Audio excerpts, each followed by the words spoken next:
dan negara kalah di situ. Negara nggak punya peran.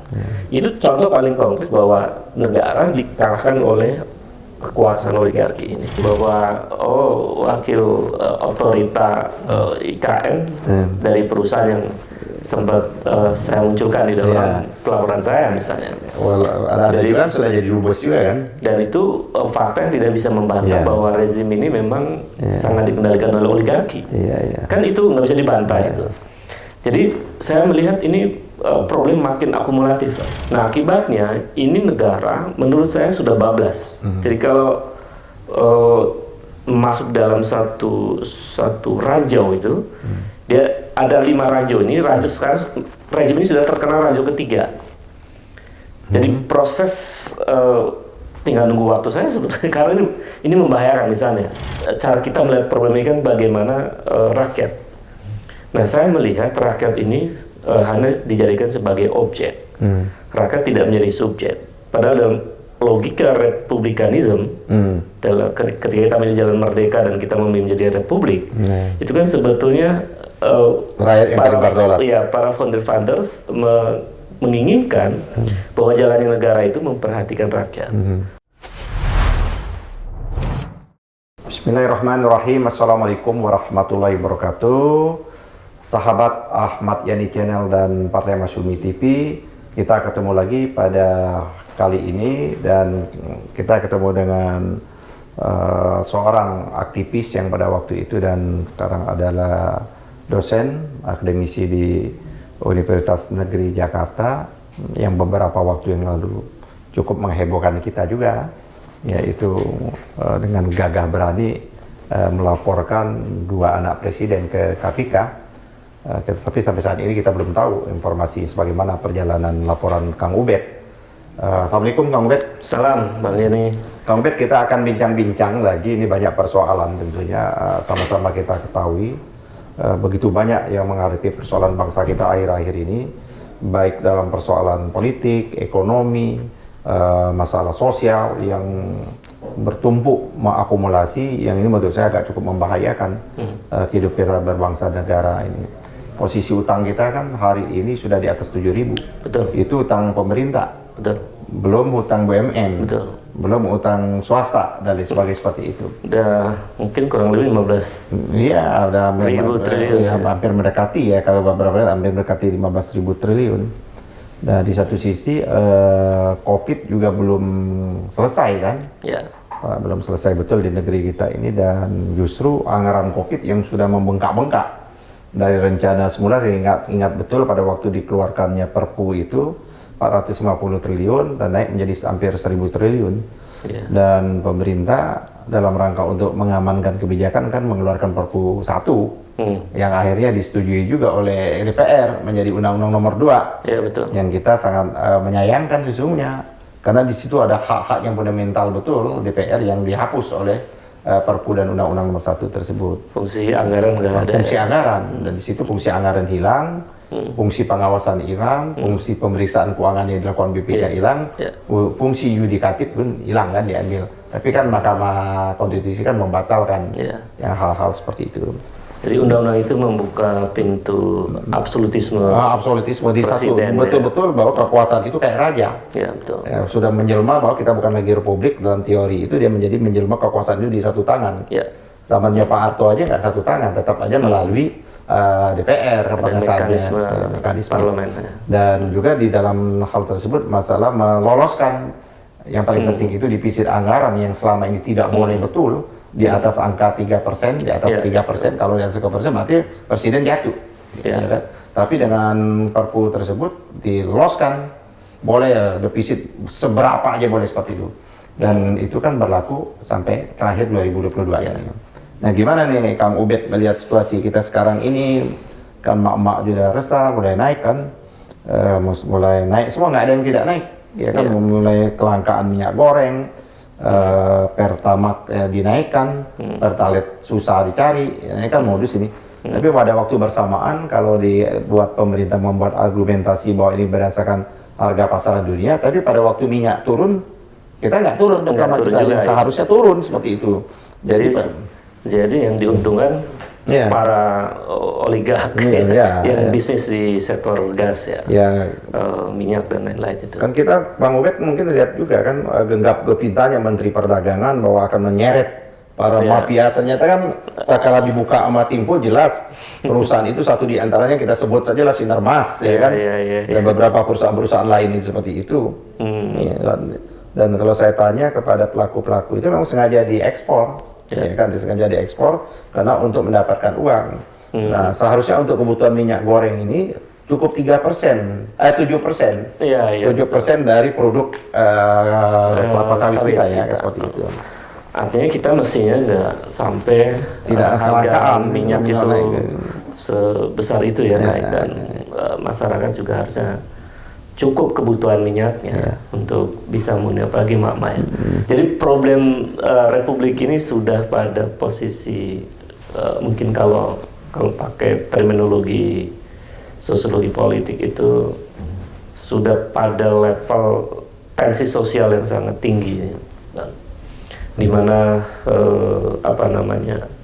masyarakat itu mulai kecewanya bukan pada level awal tapi sudah mengalami eskalasi. Misalnya cara kita melihat problem ini kan bagaimana rakyat. Nah, saya melihat rakyat ini hanya dijadikan sebagai objek. Rakyat tidak menjadi subjek. Padahal dalam logika republikanisme, ketika kita menjadi jalan merdeka dan kita memilih menjadi republik, itu kan sebetulnya rakyat yang paling berdaulat.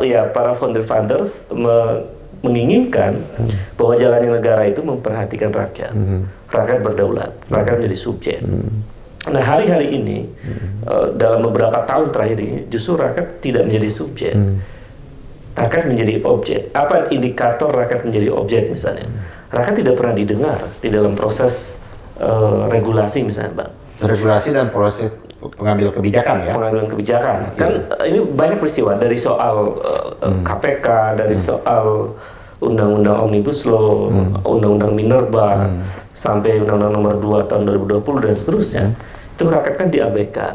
Nah, akibatnya ini negara menurut saya sudah bablas. Jadi kalau masuk dalam satu ranjau itu, dia ada 5 ranjau ini. Ranjau sekarang rejim ini sudah terkenal ranjau ketiga. Jadi proses tinggal nunggu waktu saya sebetulnya, karena ini membahayakan. Misalnya contoh, utang kita 7.000 triliun lebih. Ini kan beban tahunannya luar biasa. Beban anak cucu yang akan datang. Itu otomatis, karena kan nanti ada tanggung jawab pajak dan lain-lain. Yang paling konkret kan setahun kita harus misalnya harus membayar cicilan utang hampir 350 triliun. Bunganya hampir 400 triliun. Jadi bisa jadi naik karena kan sekarang udah 7.000. Jadi hampir setiap tahun kita membayar bunga utang, dan utang itu hampir 800 triliun kurang lebih. Sementara APBN kita itu 2.500 triliun kurang lebih Jadi artinya hampir separuh dari APBN kita itu untuk bayar utang dan bunga utang. Itu asumsinya 2.000 itu kalau pajaknya masuk bagus. Itu kalau pajaknya masuk bagus. Sementara kondisi ekonomi murah marit yang membuat pajak tidak mungkin akan masuk bagus begitu. Jadi saya melihat ini problemnya sangat serius. Jadi APBN kita sudah nggak sehat, apalagi terlalu banyak mengeluarkan surat utang dan utang kita menjadi memberatkan Sun dan SBN. Sun dan SBN dan itu kan ke BI juga, jadi makanya kemudian IMF menegur pemerintah ini agar tidak melakukan cara-cara yang itu justru tadi membuat ekonomi menjadi kacau gitu. Kan jalan mereka lalui itu, dia keluarkan Perpu 1 menjadi Undang Nomor 2 karena menjadi sah dan legal lah BI membeli tadi di pasar primer, padahal nggak boleh sama sekali, itu haram hukumnya sebenarnya. Nah, ini Undang-Undang Nomor 2 tahun 2020 kan dia berlaku sampai tahun 2022 ini. Sementara defisit APBN kita nggak bisa nih melampaui di bawah 3%. Jadi artinya saya memprediksi, Bang, tahun 2023 nanti atau mungkin akhir tahun ini kita akan mengalami situasi yang sangat berat. Kalau kita lihat aja Kang Ubed sekarang kita itu tidaknya kita ngambil yang sederhananya lah, ibu-ibu lah, mak-mak kan, semua naik Kang Ubed. Kan gas, saya kemarin pembantu rumah tangga saya, biasa kita beli gas itu kan 160-an tabung besar kan, Sekarang udah 200.000 lebih. Itu dalam waktu dekat naik 2 kali tuh. Itu udah naik kan. Dari 160 ke 185, Ya, tiba-tiba 200. 200. Jadi Terus telur naik, beras naik, Minyak goreng udah ya. minyak goreng udah naik, terus gula naik, Iya, betul. kan, cabai naik. Tidak ada Lama-lama. satu seluruh kebutuhan dasar basic kita sebagai manusia, makhluk hidup itu Betul. sudah naik semua. Itu artinya listrik naik, Betul. ya, tuh. Pertamax naik, Betul. semuanya naik, nggak ada yang turun. Yang ada nggak yang turun kira-kira? Nggak ada. Ada, Kang Bet. Apa tuh? Moral dan harga diri. Moral kita, jadi morales para pemimpin ini. Iya, betul. Gitu. Kalau moral republik ini, rezim ini memang sudah lama turunnya. Bagaimana misalnya, bagaimana moral tidak turun misalnya? KPK dilemahkan, Ya. itu luar biasa. Tapi kan janjinya Jokowi loh waktu itu, memperkuat itu. Kan janjinya kan memperkuat Dari KPK. berapa 66 janji itu berapa Iya, janji itu? tapi sebaliknya jadi melemahkan KPK kan. Iya. Jadi artinya moral bangsa kita. Jadi Kang Ubed kalau ditanyakan yang mana, nanti Kang Ubed kan dianggap apa sih buktinya bahwa melemahkan KPK, kayaknya Kang Ubed menjawab itu. Lihat contohnya misalnya paling sederhana. Maaf saya sebutkan, menangkap Harun Masiku aja nggak bisa Iya, sampai sekarang ya. sampai sekarang. Padahal anggota KPU-nya sudah ditangkap dari penjara, tapi yang menyuap tidak. Sampai Itu sekarang. agak galak juga tuh waktu itu, seolah-olah paling bersih itu dia. Kan itu persoalan Bang. Jadi artinya itu juga satu sisi. Kemudian yang berikutnya soal-soal yang dilaporkan masyarakat ya. Termasuk laporan Kang Ubed Termasuk sendiri ya. laporan saya misalnya. Itu kan Gimana juga tuh perkembangannya laporan Kang Ubed?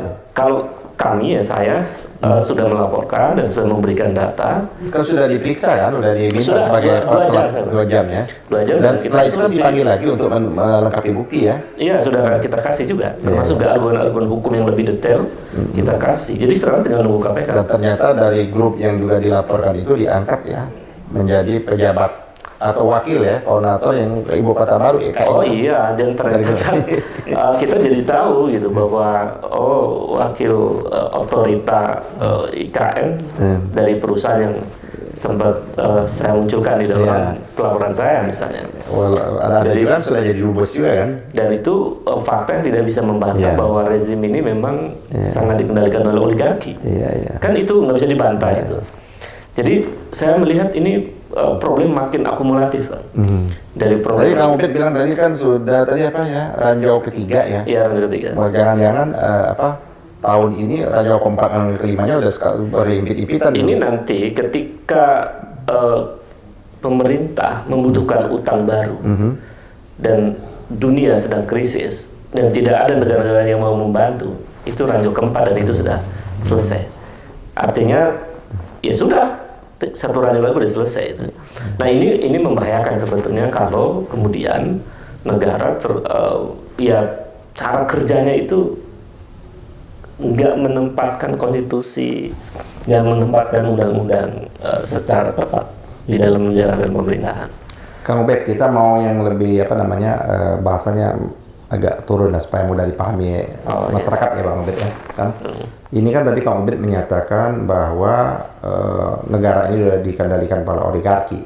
Ya kan sudah betul oligarki sudah mengenal. Mungkin bisa nggak Kang Ubed memberikan contoh ya? Contoh kita ambil yang simpel aja lah, kasus minyak goreng, ya kan? Kasus minyak goreng ini kan semuanya kan ada di tangan pemerintah kan? Pemerintah pemegang kebijakan. Kan pelakunya ini kan tahu semuanya itu kan bisa diperiksa. Kan syaratnya itu kan seharusnya 20-30% DMU itu kan harus dipasarkan di lokal dalam negeri. Baru yang selainnya kan diekspor. Bahkan kata berbagai kawan-kawan yang mengerti persoalan minyak ini cukup 7% untuk kebutuhan minyak goreng. Tapi sekarang kan artinya di 7% pun tidak dipenuhi oleh para oligarki ini. Nah seharusnya pemerintah cukup dia panggil, kalau nggak kasih penalti, ditutup dan diperiksa. Bukan banyak periksa pajak dan sebagainya. Negara kan punya otoritas hadir. Karena ini kebutuhan pokok. Kebutuhan negara kan harus hadir seperti itu. Nah ini. Jadi saya kasih contoh 2 Pak. Pertama minyak goreng. Minyak goreng kan yang punya siapa? Secara kasat mata kita sudah melihat bahwa ini milik pengusaha besar yang juga menguasai kelapa sawit. 10 lah pengusaha besar yang juga dilansir Tempo ya. Betul, di dalamnya kan. Ya, ada Sinarmas, ada Wilmar, macam dan lain-lain seperti itu. Nah, artinya apa? Sebetulnya yang mengendalikan minyak goreng ini memang oligarki. Ya, pertanyaannya adalah kenapa minyak goreng langka pada waktu itu? Lalu kenapa kemudian tiba-tiba harganya naik, lalu minyak goreng melimpah? Ini kan artinya ada pekerjaan yang dilakukan oleh oligarki di situ, dan negara kalah di situ. Negara nggak punya peran. Itu contoh paling konkret bahwa negara dikalahkan oleh kekuasaan oligarki ini. Kan jadinya Menteri Perdagangan Lutfi kan di depan DPR, Nah, itu dia akan umumkan kan, dia akan, saya akan segera laporkan. Sampai sekarang belum dia sempat laporkan, belum dia buka, media sudah buka nih loh daftar-daftar namanya seperti itu. Terus sekarang nggak jadi lapor tuh ya? Apa-apain juga. Kan menimbun lebih dari 1 juta ton minyak goreng di Sumatera Utara kalau nggak salah ya. Itu sudah terbukti Bos. Harusnya itu dibawa aparat tuh. Itu kan di hulu tuh Kang Ubed kalau menimbun. Di hilirnya kan saja pabrikannya ini. Betul. Dan itu ternyata mereka juga. Iya, betul. Jadi menguasain mereka. Mulai dari hulu sampai ke hilir. Contoh kedua Bang, selain minyak goreng. Apa? Itu soal batu bara. Oh ya. Kan bayangkan. Pemerintah dengan gagah mau nggak berani. Menyetok. Mulai besok tidak boleh ada ekspor batu bara. 3 hari kemarin, itu hanya 3 hari, ya seminggu lebih lah dibuka kan? Lihat tiba-tiba dibatalkan. Tapi tahu nggak, Kang Ubed, rumornya, ini rumor. Kira-kira Kang Ubed dapat nggak informasinya? Ya, dikit-dikit sudah apa dimarahin. Iya, itu ternyata kalau saya dapat informasi dari kawan-kawan itu ada beberapa kapal. Oh iya kan, pengangkut batu bara ini lagi di tengah laut itu. Berhenti dong, itu kan nggak benar. Nah, si pemilik ini batu bara ini telepon, ini gua lagi di tengah laut nih. Kok lo stop nih? Nah, gitu loh bahasa nih. Enak aja lu stop, gua duitnya udah gua store ya, mungkin kayak gitulah ya. Bahasa premannya. Artinya betapa nggak berdayanya pemerintah ini. Sudah dengan gagah mengumumkan dilarang ekspor batu bara, hanya hitungan beberapa hari kemudian dibatalkan pengumuman itu. Hanya karena kepentingan para oligark batubara itu. Ini kan luar biasa. Jadi ya sekarang publik rakyat paham dengan contoh paling sederhana itu ya. Bagaimana kemudian negara atau pemerintah ini mudah dikendalikan oleh oligarki. Tapi kan gini, Kang Ubed, tepat nggak ya Kang Ubed? Oke lah, itu kita udah ketahui ada oligarki. Termasuk undang-undang omnibus loh. Ya, ini itu oke. Satu lagi kan gini loh. Pemerintah kan Pak Jokowi kan mengumumkan kalau dia mau gagah berani kan, mengumumkan terus malah mengeluarkan BLT, ya kan? Ini gimana dia menyelesaikan? Kok menyelesaikan dengan BLT? Bukan bagaimana dia mengendalikan di sini, gitu loh maksud saya itu. Seharusnya dia kendalikan di sini, yang di para hulunya kan. Sumber masalah ini kan bahwa para oligar ini, ada para pengusaha minyak goreng atau kelapa sawit ini yang harus ditindak, ya kan? Bukan ditindak di sini, maka malah ini nggak disalahkan, memang harga naik, nggak ada saya kasih BLT. Dan pada zamannya Pak SBY itu dikritik habis loh kawan-kawan Pak itu, termasuk Pak Jokowi sendiri kalau kita lihat jejak digitalnya mengkritik habis tuh BLT itu. Sebetulnya pemerintah ini gimana itu hadir gimana itu? Saya melihat mereka seperti menjilat ludahnya sendiri, Pak. Karena kan di awal-awal waktu sebelum kontestasi beliau mengatakan BLT itu nggak mendidik, ya kan. Jadi mengkritik BLT, ternyata sekarang dia pakai BLT juga. Termasuk kenapa sih harus impor? Nah itu impor. Oh ya itu ya. Melarang impor. Baik pemirsa, kita jumpa lagi nanti pada episode-episode yang berikutnya dalam rangka untuk mencerdaskan kehidupan bangsa dan negara ini. Bila taufiq wal hidayah, wassalamualaikum warahmatullahi wabarakatuh.